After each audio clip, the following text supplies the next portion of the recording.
Sa isang bayan sa tabi ng kabundukan, may isang batang nagngangalang Anton. Tahimik siya at laging nag-iisa.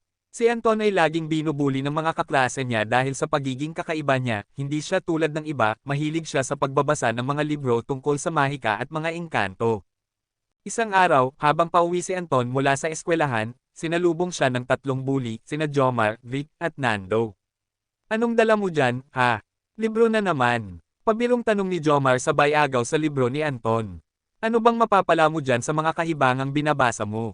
Dugtong pa ni Vic, sabay hagis ng libro sa putikan. Ngunit sa araw na iyon, may kakaibang nangyari. Habang naglalakad si Anton sa isang madilim na eskinita pauwi, may nakita siyang isang lumang kahon na puno ng alikabok. Binuksan niya ito at natagpuan ang isang lumang amuleto. Biglang lumiwanag ito at naramdaman ni Anton ang kakaibang lakas na damaloy sa kanyang katawan. Kinabukasan, binalikan siya nina Jomar, Vic, at Nando sa eskwelahan. Pero sa pagkakataong ito, hindi na umilag si Anton.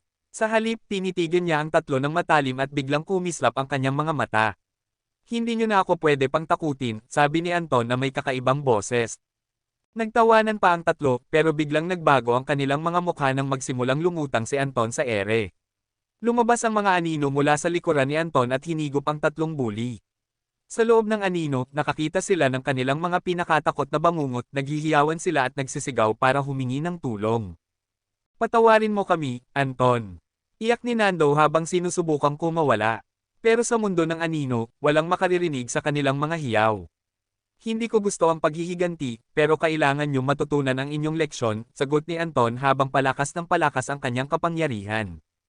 Makalipas ang ilang minuto, bumalik na sa normal si Anton at nawala ang mga anino.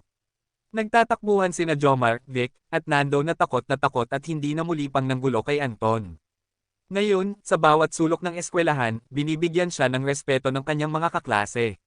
Natutunan ni Anton na ang tunay na lakas ay hindi nasa pisikal na anyo, kundi nasa pusong marunong magpatawad at magturo ng leksyon sa paraang hindi nakasasakit.